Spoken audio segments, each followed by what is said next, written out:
chers membres du jury, mesdames et messieurs, européennes et européens, j'éprouve l'Europe, éprouvons-nous l'Europe? C'est un mot très abstrait, éprouver. Donc arrêtons-nous sur cela. Éprouver quelque chose, c'est premièrement l'essayer, le tester pour vérifier sa valeur, sa qualité. Notre Europe est éprouvée depuis ses débuts par des personnalités comme Robert Schuman, comme Winston Churchill ou Konrad Adenauer. Ils ont demandé à leur peuple de coopérer à partir de 1949 parce qu'ils ont cru en l'Europe et l'approuvaient. Approuver l'Europe, c'est aussi croire en elle, avoir confiance en elle. La coopération européenne est née dans ce défi d'unifier des peuples qui ne connaissaient que la guerre depuis des décennies, et particulièrement en Allemagne et en France, où la haine vis-à-vis de son ennemi héréditaire était même enseignée à l'école. Auparavant, c'était seulement les élites qui dirigeaient le processus d'intégration européenne, qui ont approuvé l'Europe comme projet de la plus haute importance. Mais aujourd'hui, ce sont aussi nous qui formons l'Europe, qui l'éprouvons avec nos idées progressistes et ambitieuses. Comme Greta Thunberg, qui inspire les jeunes Européens à se batailler pour le climat chaque vendredi.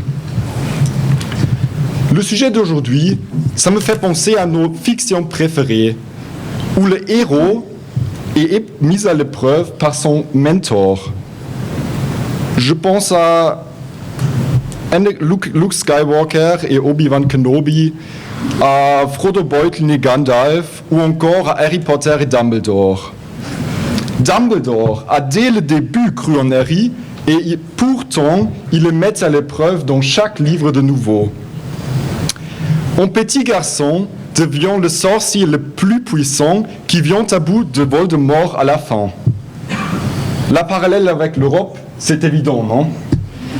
Fondée comme une coopération de 12 pays et une seule institution, elle est devenue une collectivité de 47 pays, de 800 millions de citoyens qui sont fortement connectés à travers de multiples institutions européennes. Un continent dévasté par la guerre est devenu l'acteur central de la géopolitique et un roc dans la tempête pour la paix, la démocratie et les droits de l'homme. Et on a besoin de cette puissance, parce que nous avons notre propre Voldemort en Europe aujourd'hui. Il s'appelle Rassemblement National, ou Liga Nord, il s'appelle Vox, ou FPE, Aube Dorée, ou AfD. Ce sont eux qui veulent nous diviser, qui ne peuvent pas avoir confiance, qui veulent que nous retournions dans le nationalisme du 19e siècle. Mais je suis certain que, comme Harry, on pourra surmonter ces menaces. J'espère vraiment que tous les membres du jury ont lu Harry Potter, sinon je me suis trompé avec ces métaphores. Le mot éprouver signifie aussi apprécier grâce à une expérience personnelle. Vous accordez ici avec moi si je vous dis qu'en vivant l'expérience européenne, on l'approuve.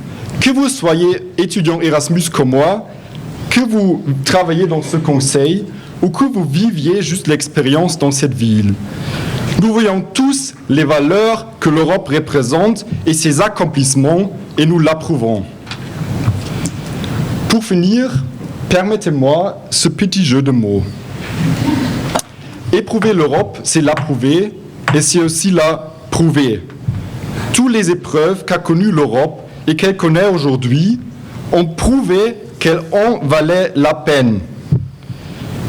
Nous sommes donc des millions de pro-européens aujourd'hui et nous sommes prêts à surmonter les menaces qui pèsent sur l'Europe. Merci.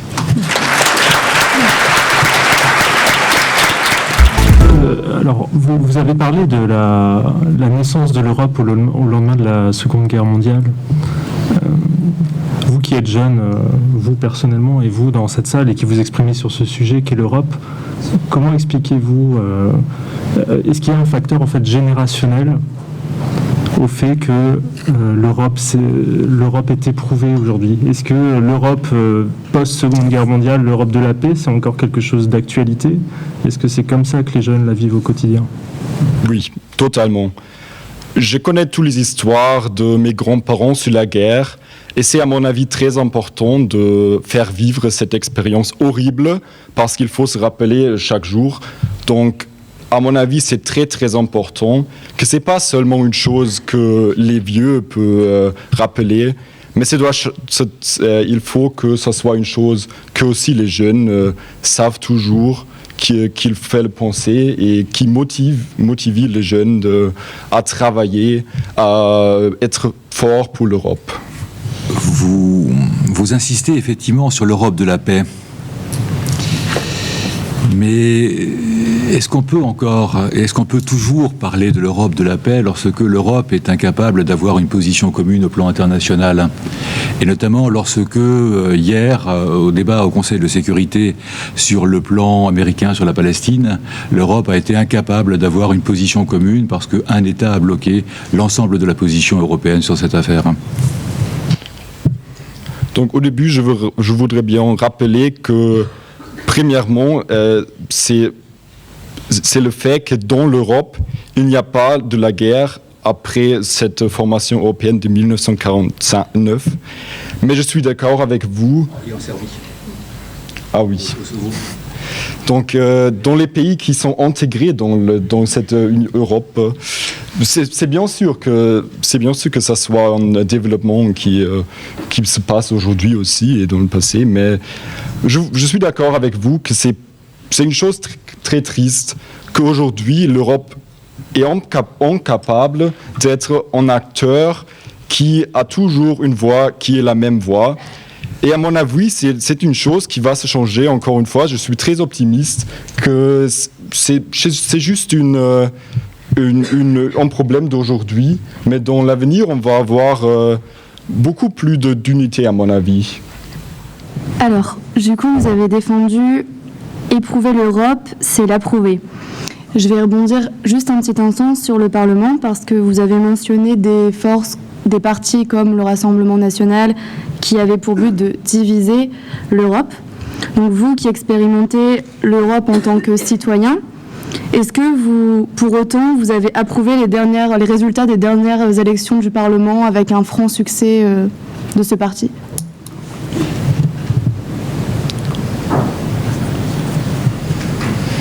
Alors, les dernières élections de 2019, ils ont montré un peu en succès des partis de l'extrême droite, c'est vrai, mais aussi il y a un grand succès des forces pro-européennes. Par exemple, en Allemagne, où la partie verte, qui est totalement pro-européenne, a gagné les élections. Et à mon avis, ces élections, ils montrent que les peuples et les Européens, ils réagissent à cette force de droite qui est dans notre Parlement aujourd'hui. Et c'est à cause de ça que maintenant, et aussi dans l'avenir, on va avoir des forces pro-européennes plus puissantes qui vont changer ce développement. Vous avez parlé de tous ces partis populistes, nationalistes qui nous divisent. Pensez-vous que notre division, il vient que de là? Il n'y a pas de forces extérieures qui nous divisent dans des autres pays? Il y a des forces qui veulent nous diviser. Les terroristes, Donald Trump, qui n'aime pas une Europe forte, une Europe unie, parce qu'il voit seulement les États-Unis dans le centre de tous. Donc, à mon avis, ce sont aussi ces forces dans l'Europe qui veulent nous diviser, qui travaillent ensemble avec les forces d'extérieur qui veulent nous diviser.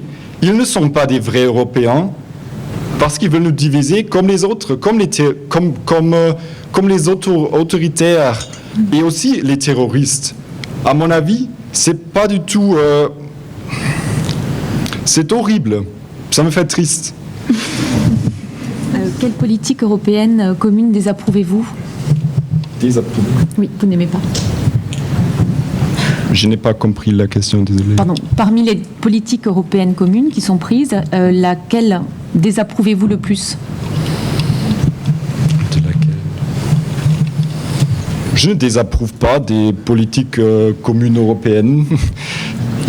À mon avis, il y a encore des politiques qu'il faut réunir, comme par exemple la défense, où il y a toutes les armées nationales qui ne servent à rien si on peut avoir une armée unie européenne.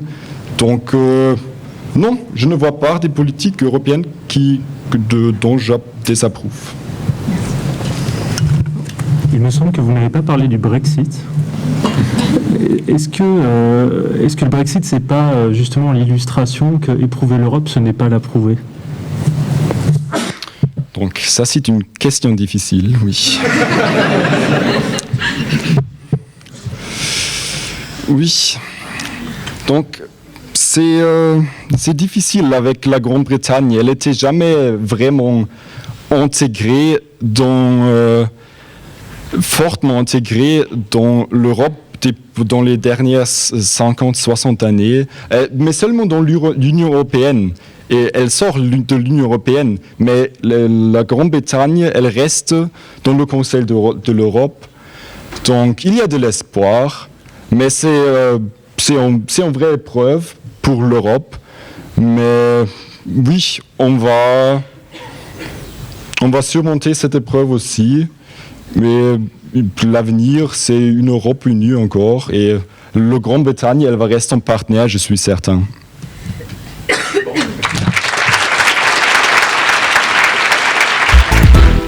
Chers membres du jury, chers contradicteurs, cher public, bonsoir. Éprouver l'Europe, est-ce l'approuver ? Éprouver. Si vous saviez tout ce que j'ai éprouvé ces derniers jours. Tenez, rien que ces 3 derniers jours, j'ai éprouvé 72 heures d'entraînement intensif d'éloquence, une demi-finale mardi, et j'ai éprouvé, ah ça oui, je l'ai éprouvé, mon horrible coach de l'EJO. Tout ceci, après avoir éprouvé 2 semaines de partiel et après quelques jours de vacances, nous éprouverons tous un déménagement en quart d'eau. Alors voyez-vous, après toutes ces épreuves, est-ce que vous croyez que ce soir, j'ai vraiment envie d'éprouver l'Europe ? Bon, puisqu'on est là, vous, moi, mon contradicteur, puisque vous avez quand même fait le déplacement et que vous venez d'éprouver 1h30 d'éloquence, nous allons y réfléchir quelques instants. Éprouver, selon le célèbre CNRTL, le Centre national de ressources textuelles et lexicales, signifie faire subir à quelqu'un une expérience pénible. Ou bien faire sur soi-même l'expérience, généralement forte ou profonde, d'une chose. Ou encore, subir un dommage. J'éprouve, donc j'approuve. Les faits parlent à ma place. Prenons donc un sujet consensuel, rassembleur, qui fasse l'unanimité. La crise migratoire. Les migrants éprouvent l'inefficacité de l'Europe à apporter une réponse concrète à cette crise migratoire. Problèmes de logement, de santé, décès en mer et j'en passe. Donc non, l'Europe, il ne l'approuve pas. De même, la situation en Grèce, en Italie, en Espagne, en France, à Calais, nous montre que l'Europe n'est ni unie, ni vraiment organisée. Les migrants comme les Européens éprouvent cette situation. Donc non, on n'approuve pas cette Europe. Prenons un autre sujet simple à traiter, la crise environnementale. L'Europe, c'est 47 pays qui se jettent la pierre pour savoir lequel pollue le moins. Et la pauvre Greta Thunberg dans tout ça, elle éprouve tellement l'Europe qu'elle a même décidé de porter plainte contre certains pays qui la constituent. La France, l'Allemagne et la Turquie. L'Europe, c'est des records de température que l'on a tous éprouvés. Félix, tu as dû avoir chaud cet été. 43,9 degrés en Allemagne. Et je ne vous parle pas de la France. 45,9 degrés. Un record. Et on n'a même pas eu de neige à Strasbourg. Vous allez dire que je prends des raccourcis. L'Europe n'est évidemment pas responsable de tous nos maux. Mais nous éprouvons son inefficacité à bien des égards. L'Europe, ce sont les citoyens qui l'éprouvent le plus et qui, dans les urnes, l'approuvent le moins. Abstention, recul de la démocratie libérale, régime de plus en plus autoritaire, en Hongrie, en Pologne, en Turquie, en Russie. Et nous éprouvons les choix de nos voisins. Enfin, comment parler Europe sans parler un petit peu de l'Union européenne ? Nos amis britanniques ont tellement éprouvé l'Europe qu'ils ont décidé de ne plus l'approuver. Alors certains vont nous citer Boris Johnson qui a récemment dit « Oui, le Royaume-Uni quitte l'Union européenne, mais pas l'Europe ». À cela, je leur répondrai « Mais le Royaume-Uni est-il vraiment européen ?» Ou comme le disait le général de Gaulle, le cheval de Troie des États-Unis. Le Brexit, tout le monde l'a éprouvé. On part, on reste, on vote, Cameron démissionne, Theresa May arrive, sortie molle, dure ou demi-molle, May démissionne, on revote, Johnson arrive, on sort, on renégocie tout. Mais soyez-en sûrs, l'Europe, je l'approuve. Je l'approuve parce qu'elle m'enrichit d'une multitude de cultures. Je l'approuve parce qu'elle m'a permis ces derniers jours de vivre des moments forts et de faire de belles rencontres. L'Europe, je l'approuve parce qu'elle me protège, parce qu'elle me permet d'être libre et de vivre en paix. Je l'approuve parce qu'elle se soucie de moi et que malgré ses défauts, elle essaye toujours de faire mieux. Je l'approuve aussi parce que dans quelques minutes, je vais pouvoir me délecter de vins venus de tout le continent. Je l'approuve pour toutes ces raisons, mais certainement pas parce que je l'éprouve. Merci à tous. Vous dites que vous approuvez l'Europe. Est-ce que vous approuvez plutôt la grande Europe du Conseil de l'Europe ou l'Union européenne? J'approuve l'Union européenne, oui, mais j'approuve surtout la grande Europe, du Conseil de l'Europe. Parce qu'elle intègre tous les pays. Nous sommes avant tout un continent. L'Union européenne n'inclut pas la Suisse, alors que la Suisse se trouve à la jonction entre l'Allemagne et la France, qui, elles, font partie de l'Union européenne. Or, si quelque chose se passe en Suisse, par exemple, la France et l'Allemagne seront concernées. Les décisions doivent être prises au niveau de l'Europe, dans son ensemble, des 47 pays du Conseil de l'Europe. Faut-il comprendre de ce dernier propos que l'Union européenne doit envahir la Suisse? Non, peut-être pas, mais peut-être que la Suisse devrait penser à faire partie de l'Union européenne. Oui, dans ce sens-là. Ah. Eh bien, non, pas forcément, parce que la Suisse est tout de même libre. Mais comme elle fait partie du Conseil de l'Europe, contentons-nous du Conseil de l'Europe. Beaucoup de pays aux portes de l'Europe éprouvent beaucoup d'affection pour l'Europe. Quelle est la meilleure réponse à leur donner? Eh bien, la meilleure réponse à leur donner, c'est qu'ils fassent partie de cette Europe. C'est que l'on s'ouvre à eux et qu'eux essayent de s'ouvrir à nous aussi, en adoptant par exemple des valeurs ou en acceptant les règlements européens. Est-ce que vous pensez vraiment que s'abstenir, c'est désapprouver l'Europe? S'abstenir, c'est se désintéresser de l'Europe. L'abstention montre surtout que notamment les jeunes ou certaines personnes en situation précaire oublient l'Europe, qu'ils oublient qu'ils fassent partie de cet ensemble, qu'ils perdent en fait ce sentiment d'appartenance. Mais je ne pense pas que s'abstenir soit vraiment désapprouver l'Europe. C'est simplement s'en désintéresser. Vous avez parlé du Brexit, et à part la Suisse, comme vous pensez qu'on pourrait remplacer le Royaume-Uni de l'Union européenne? Non, je pense que le Royaume-Uni est irremplaçable dans l'Union européenne. Merci.